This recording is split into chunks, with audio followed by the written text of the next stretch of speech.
গোটা দুনিয়াটাই পরীক্ষা। আল্লাহ যারে পছন্দ করে বেশি তার পরীক্ষাও। আসাদুন নাসি বালাআন আল আম্বিয়া, এই পৃথিবীতে আল্লাহ সবচেয়ে বেশি বালা মুসিবত দিয়ে পরীক্ষা করেছেন নবীদের, কারণ নবীরা আল্লাহর কাছে কম প্রিয় না বেশি প্রিয়? যেহেতু প্রিয় বেশি, পরীক্ষাও। এজন্য মুমিনের উপর যদি পরীক্ষা আসে, মুমিনের উপর যদি অত্যাচার আসে, মুমিনের উপর যদি ধৈর্যের পরীক্ষা আসে, জেল জরিমানা আসে, মুমিন ওইটারে ভয় পায় না। মুমিন ভয় পায় একজনকে, চিল্লায় বলেন তিনি কে? কারণ আল্লাহর ঘোষণা ওয়ালা তাহিনু ওয়ালা তাহজানু, ঘোষণাটা কার? ভয় নাই, তোদের চিন্তা নাই।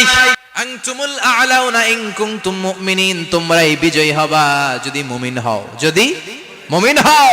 এজন্য ধৈর্যের পরীক্ষা দিতে হবে, আল্লাহর উপর তাওয়াক্কুল করতে হবে, অত্যাচার আর জুলুম আল্লাহর নামে সহ্য করে যেতে হবে। চিল্লায় বলেন ঠিক কিনা? কারণ মুসলিমের সাথে আল্লাহ থাকে। মুসলিমের বদদুয়াকে বিশ্বনবী ভয় করতে বলেছেন, কারণ মুসলিমের বদদুয়ার মাঝে আর আল্লাহর মাঝে পর্দা থাকে। যারা দুনিয়ার বুকে জুলুম করে তাদেরকে ক্ষমতার মসনদ থেকে নামিয়ে দেয় কে? আর যারা মজলুম হয়, যাদের রক্ত দিয়ে জমিন ভেজে, তাদেরকে জমিনের ক্ষমতা দিয়ে দেয় কে? আর যারা রক্ত ঝরায়, ইতিহাস বলে তারা শেষ পর্যন্ত প্রাণ আর জান নিয়ে পালাবার জায়গাটা পায় না। চিল্লায় বলেন ঠিক কিনা? এজন্য মুমিন খুব ভালো করে জানে, রাত্রি যত গভীর হয়, সুবহে সাদিকের সময় কাছে আসতে থাকে। গর্ভবতী নারীর পেটের জ্বালা যন্ত্রণা, ব্যথার পেইন যত বাড়ে, নতুন মেহমান আগমনের সময় কাছে আসতে থাকে। তেমনি ইসলামের পক্ষের শক্তির উপর যদি অত্যাচার, অনাচার, স্টিম রোলার বেড়ে যায়, এটা প্রমাণ করে ইসলামের বিজয়ের সময় কাছে আসতে শুরু করেছে। চিল্লায় বলো ঠিক কিনা? এজন্য রাব্বুল আলামিন ডেকে বলেন, গোলাম লিয়াবলুয়াকুম আইয়ুকুম আহসানু আমালা, কে ভালো আমল করো, কে খারাপ আমল করো, এজন্য আমি জীবন মরণ তৈরি করেছি। চিল্লায় কোন ঠিক কিনা? এরপর আল্লাহ বললেন, ওয়ালাকাদ যায়্যানাস সামাআদ দুনিয়া বিমাসাবিহা ওয়া জাআলনাহা রুজুমান লিশ-শায়াতিন। সুবহানাল্লাহ বলেন। ওয়ালাকাদ যায়্যানাস সামাআদ দুনিয়া। মাইকম্যান কোথায়? সাউন্ডটা বাড়াও। এত দুর্বল কেন তোমার সাউন্ড? মনে হচ্ছে আমি মাইক ছাড়া কথা বলছি। সাউন্ডটাকে স্ট্রং করো। ওয়ালাকাদ যায়্যানাস সামাআদ দুনিয়া, I have beautified the closer sky with candles, with light and stars. আল্লাহ বললেন, আমি দুনিয়ার আকাশকে তারা দিয়ে সুশোভিত করেছি। আকাশে তারা আছে না নাই? এগুলো এমনি এমনি হয়েছে না? তৈরি করছে কে? বিশ্বাস হয়? কোনো সন্দেহ আছে? এখন তো লাইটিং ফাইটিং এর যুগে তারার যে কি সৌন্দর্য আমরা বুঝি না। আমরা যখন ছোটবেলা গ্রামে যেতাম, রাতের বেলা তারার মেলা, কি সুন্দর, একটার চেয়ে একটা সুন্দর। শুকতারা, ধ্রুব তারা, সপ্তর্ষি মণ্ডল, 7টা তারার একটা চেইন আছে, চেনেন এগুলো? কি সুন্দর তারা! এগুলো তৈরি করে রেখেছে কে?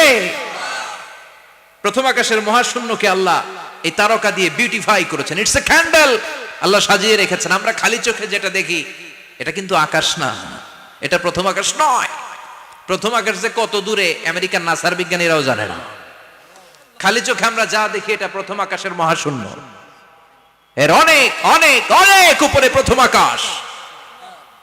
এরপরে দ্বিতীয় আকাশের মহাশূন্যের স্তর শুরু, এরপরে দ্বিতীয় আকাশ, তারপরে তৃতীয় আকাশের মহাশূন্যের স্তর শুরু, তারপরে তৃতীয় আকাশ।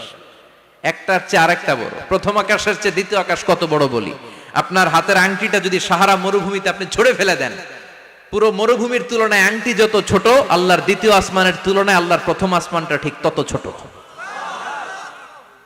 একটার চেয়ে একটা বড়, একটার চেয়ে একটা বড়। সূর্য দেখে আমরা অবাক হয়ে যাই, 9,30,00,000 মাইল দূরে। এই পৃথিবীর চেয়ে 13 লক্ষ গুণ বড়। এটার সানশাইন, আলো আসতে পৃথিবীতে 8 মিনিট 18 সেকেন্ড লেগে যায়। আমরা মনে করছি সূর্যই বড়। আমরা বসে আছি মাইথার দিয়াতে, তাই না? এই জায়গাটার নাম কি? মাইথার দিয়া। কি খালি এতটুকু প্যান্ডেলের সমান? কত বড় মাইথার দিয়া! এই পুরো মাইথার দিয়া কোন থানায় পড়ছে? দাউদকান্দি। দাউদকান্দি হচ্ছে কুমিল্লার 16টা থানার একটা, ঠিক কিনা? 16 থানা মিলে কুমিল্লার একটা জেলা। এরকম কয়টা জেলা আছে? 64 জেলা। এই 64 জেলা মিলে আমাদের সুজলা সুফলা শস্য শ্যামলা ডিজিটাল বাংলাদেশ। কথা কন। আর বাংলাদেশ হচ্ছে পৃথিবীর সবচাইতে বড় দেশ। হ্যাঁ, 64 জেলা, এরপরে ছোট। যাদের অ্যাটলাস ম্যাপ নিয়ে যাদের ধারণা আছে তারা দেখবেন বাংলাদেশ এই শব্দটা লেখার জায়গাও আমরা পাই না। মানচিত্রে বাংলাদেশ শব্দটা লেখার জায়গা পায় না। বিআরএ উঠে যায় ইন্ডিয়ার উপর, আর ডিএসএচ উঠে যায় আবার ইন্ডিয়ার উপর। মাঝখানের দুইটা অক্ষর বাংলাদেশের উপরে পড়ে। চিল্লায় বলেন ঠিক কিনা? কত ছোট দেশ, পাশের ইন্ডিয়া 20-25 গুণ বড়। ইউরোপ আমেরিকার অনেক দেশ আছে, আমেরিকায় বাংলাদেশের চেয়ে শতগুণ বড়, কানাডা কয়েকশো গুণ বড়, রাশিয়া কয়েকশো গুণ বড়। এরকম প্রায় 200 দেশ নিয়ে পৃথিবীর স্থলভাগ, আর 70% হচ্ছে শুধু পানি। এই সব মিলে আমাদের এই পৃথিবী। আর এত বড় পৃথিবীর চেয়েও নাকি সূর্য 13 লক্ষ গুণ বড়। তার মানে সূর্যই বড় না, সূর্যের চেয়ে অনেক বড় তারা আছে। সূর্যের পরে পৃথিবীর সবচেয়ে কাছের যে তারা বা স্টার, ওটার নাম হচ্ছে প্রক্সিমা সেন্ট্রাই। নাম কি? প্রক্সিমা সেন্ট্রাই। এরপরে আলফা সেন্ট্রাই এ, আলফা সেন্ট্রাই বি, ইটা ক্যারিনা, বেটেলজিউস, এরকম একটার পর একটা তারা। যেই সূর্য পৃথিবীর চেয়ে 13 লক্ষ গুণ বড়, বেটেলজিউস নামে একটা তারা আছে, ওটা সূর্যের চেয়ে 33 কোটি গুণ বড়। তার মানে কি বেটেলজিউসই সবচেয়ে বড় না? ছোট্ট একটা তারা। এই বেটেলজিউসরে খেয়ে ফেলাইতে পারে এরকম 1000 কোটি গুণ বড় সাইজের তারা আছে না নাই? এরকম কয়েক বিলিয়ন তারা নিয়ে আমাদের গ্যালাক্সি গঠিত। আমাদের গ্যালাক্সি, এটার নাম মিল্কি ওয়ে। এটার নাম কি? আমাদের গ্যালাক্সি। এই গ্যালাক্সিতে আমাদের অবস্থান। এরকম কত হাজার কোটি গ্যালাক্সি আছে আমেরিকার নাসার বিজ্ঞানীরাও জানে না। আমাদের গ্যালাক্সির সবচেয়ে কাছের যে গ্যালাক্সি, ওই গ্যালাক্সিটার নাম হচ্ছে অ্যান্ড্রোমেডা। কি নাম? অ্যান্ড্রোমেডা। আমাদের গ্যালাক্সি থেকে কেউ যদি কাছের গ্যালাক্সি অ্যান্ড্রোমেডাতে যেতে চায়, তার 2.5 মিলিয়ন লাইট ইয়ার্স সময় লেগে যাবে। কথাটা কঠিন হয়ে গেছে, আমি ভেঙে বলি, তারপরে সুবহানাল্লাহ কই। আমাদের গ্যালাক্সির নাম মিল্কি ওয়ে। মিল্কি ওয়ে থেকে যদি কেউ অ্যান্ড্রোমেডাতে যেতে যায়, কত সময় লাগবে? 2.5 million light year. Light year মানে আলোক বর্ষ। আলোর গতিতে যদি ছোটা যায়, 2.5 মিলিয়ন মানে হচ্ছে প্রায় 25 লক্ষ। তাহলে পৃথিবীতে সবচেয়ে দ্রুতগামী যে বিষয়টা আবিষ্কৃত হয়েছে সেটা হচ্ছে আলো। এই যে লাইট মারলে যে ছুটে, এই লাইট প্রতি সেকেন্ডে 1,86,000 মাইল বেগে ছুটতে পারে। 1 মিনিটে না, 1 ঘন্টা না, 1 মিনিটে না, 1 সেকেন্ডে আলো চলে যায় কয় mile? 1,86,000। Could you imagine that? আপনি কল্পনা করতে পারেন? হয়তো মাথা নাড়াইতেছেন। এটা কি কল্পনা করা যাবে? আমার তো তার ছিঁড়ে যাচ্ছে। 1 সেকেন্ডে নাকি আলো ছুটে 1,86,000 মাইল বেগে। 1 সেকেন্ড শব্দ কইতে তো 2 সেকেন্ড লাগে। কথা কোন? এর মধ্যে আলো চলে গেছে 1,86,000 মাইল। তো কোন রকেট যদি আপনি পান, যে রকেট দিয়ে সেকেন্ডে 1,86,000 মাইল বেগে রকেটটা ছুটবে প্রতি সেকেন্ডে, খেয়াল করেন, ঘন্টায় না, মিনিটে না, কিসে? সেকেন্ডে। যে রকেটটা সেকেন্ডে 1,86,000 মাইল বেগে ছুটবে, ওই রকেটটা দিয়ে আমাদের গ্যালাক্সি থেকে আমাদের পাশের গ্যালাক্সি অ্যান্ড্রোমেডাতে পৌঁছতে আপনার 25 লক্ষ বছর লেগে যাবে। সুবহানাল্লাহ বাড়িতে গিয়ে বললেন। এরকম বিশাল বিশাল তারা দিয়ে আমাদের আকাশটারে বিউটিফাই করেছে কে? এজন্য আল্লাহ বললেন, ওয়ালাকাদ যায়্যানাস সামাআদ দুনিয়া বিমাসাবিহা ওয়া জাআলনাহা রুজুমাল লিশ-শায়াতিন। আমি এই দুনিয়ার আকাশটারে সুন্দর সুন্দর তারকারাজি লাইটের মতো সেটিং করে সুশোভিত করেছি। আবার এই তারকা দিয়ে আমি শয়তানদেরকে প্রহারও করেছি। সুবহানাল্লাহ। শয়তানদেরকে আল্লাহ তারা মেরে আঘাত করে। সুবহানাল্লাহ বলেন। এরপরে এই সূরার প্রথম রুকুর শেষে আল্লাহ বললেন, ওয়াসিররু কাওলাকুম আও ইজহারু বিহি ইন্নাহু আলিমুম বিযাতিস সুদূর আলা ইয়ালামু মান খালাকা ওয়া হুয়াল লাতীফুল খাবীর। আল্লাহ বললেন, ওয়াসিররু কাওলাকুম, তোমরা যদি গোপনে কথা বলো, আও ইজহারু বিহি, কিংবা স্পষ্ট করে বলো, সব শুনে কে? আপনি যেমনি বলেন শুনবে কে? বলেনই নাই, শুধু মনে মনে ভাবছেন, শুনবে কে? সুবহানাল্লাহ কইবেন না?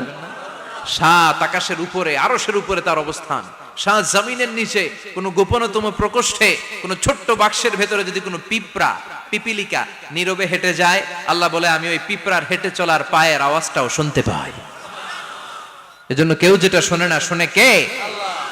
এরপর আল্লাহ বললেন, হুয়াল্লাযী জাআলা লাকুমুল আরদা যালুলান ফামশু ফি মানাকিবিহা ওয়া কুলু মির রিজকি ওয়া ইলাইহিন নুশুর। সুবহানাল্লাহ বলেন। আল্লাহ ডেকে বললেন, গোলাম তোমাদের জন্য জমিনটারে আমি বিছানা বানিয়েছি। আল্লাযী জাআলা লাকুমুল আরদা ফিরাশা, জমিনটারে বিছানা বানিয়েছে কে?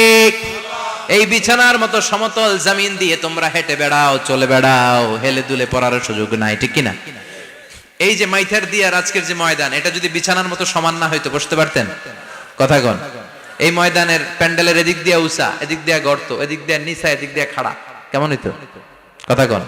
কেউ আমারে দেখতো, কেউ দেখতো না, কেউ দাঁড়াইয়া, কেউ বৈশা, আছে না নাই? কিন্তু জমিনটারে সমতল বানালো কে? আপনি যদি বিমান থেকে যদি আপনি দেখেন, বিমানের গ্লাস দিয়ে, জানলা দিয়ে যদি আপনি নিচের দিকে তাকান, আপনি দেখবেন মনে হবে পুরো জমিনটাকে আল্লাহ সবুজ কার্পেট দিয়ে কার্পেটিং করে রেখেছে। এই সৌন্দর্য দিয়েছে কে? আবার রব্বুল আলামিন বলেন, জমিনটারে সমান দেখে, কার্পেটিং দেখে মনে করো না তোমরা বেঁচে গিয়েছো। আমার দেয়া বিধান আমার জমিনে যদি কায়েম করতে না পারো, এই কার্পেটিং করা জমিনের ভেতরে আযাব আছে না নাই? এই পুরো জমিনের ভেতরে আছে আগুন আর আগুন। আগ্নেয়গিরির অগ্নুৎপাত জ্বালামুখে বিস্ফোরণ করে দিয়ে গোটা বিশ্বটারে মুহূর্তে মেসাকার করে দিতে পারে কে? এজন্য আল্লাহ ডেকে বললেন, গোলাম আমিনতুম মান ফিস সামাই আন ইয়াখসিফা বিকুমুল আরদা ফাইযা হিয়া তামুর, তোমরা কি ভেবেছো নাকি বেঁচে যাবা? আমি চাইলেই পুরো জমিনটারে কাঁপিয়ে দিতে পারি। আন ইয়াখসিফা বিকুমুল আরদ, খাসাফ মানে ল্যান্ডস্লাইড। খাসাফ মানে কি? ল্যান্ডস্লাইড, ভূমিধস, ভূকম্পন, আর্থকোয়েক, আছে না নাই? বাংলাদেশে তো ভূমিকম্প হয় না, না? টের পাইছেন? মাঝে মাঝে মাঝরাতে হয় না? 3টার দিকে নিজেই দৌড় দিব না বাচ্চারা লইয়া দৌড় দিব, লুঙ্গি পইরা দৌড় দিব না লুঙ্গি ছাড়া দৌড়াম, কথা কম। এই ভূমিকম্প আছে না নাই? আল্লাহ বলে, মনে করো না জমিনটা সমতল, কার্পেটিং করে দিয়েছি, এই কার্পেটিং এর ভিতরেও আগুনের দলা আছে না নাই? আবার আল্লাহ বললেন, আমিনতুম মান ফিস সামাই আন ইউরসিলা আলাইকুম হাসিবা, নিচে যেমনি কার্পেটিং করা জমিনের ভেতরে অগ্নুৎপাত রেখে দিয়েছি, মাথার উপর থেকে আযাব দেওয়ার সুযোগ আছে না নাই? চাইলে আল্লাহ অগ্নি বৃষ্টি দিতে পারে, আগুন বৃষ্টি দিতে পারে, ঠান্ডার বজ্রপাত দিতে পারে। আপনারা লূত আলাইহিস সালামের কওমের নাম শুনেছেন? তারা হোমোসেক্সুয়ালিটি, সমকামিতা করত, ফলে আল্লাহ তাআলা বিশাল এক চিৎকার মেরে সাইয়েদনা জিবরাইলের মাধ্যমে পুরো জমিনটারে শেষ করে দিলেন। ফাজআলনা আলিয়াহা সাফিলাহা ওয়া আমতারনা আলাইহিম হিজারাতাম মিন সিজিল, তাদের অপকর্মের কারণে জর্ডানের ওই এলাকাটাকে আল্লাহ বললেন, জিবরাইল এলাকাটারে হাতে তুলে নে, আকাশের উপরে তুলে পুরো এলাকা সহ মানুষ সহ জমিনের মধ্যে গেড়ে দে। জমিনের নিচের মাটি উপরে নিয়ে গেল কে? উপরের মাটি নিচে নিয়ে গেল কে? পুরো জায়গাটা এখন ডেড সি হয়ে গেছে। কি সি? ডেড সি নাম শোনেন নাই বোধহয়? আজকে শুনে রাখেন, এটারে বলে মৃত সাগর। এটা গজবের জায়গা, ওখানে মানুষও ডুবে না। লবণের ডেনসিটি, সল্টের ডেনসিটি এত হাই, এই পানির মধ্যে এত গজব, এর মধ্যে কোনো মাছ জন্মায় না, চিংড়ি জন্মায় না, কাঁকড়া জন্মায় না, ব্যাং হয় না, শ্যাওলা হয় না, কিচ্ছু বাঁচে না। এটা গজবের জায়গা, চিল্লায় বলেন ঠিক কিনা?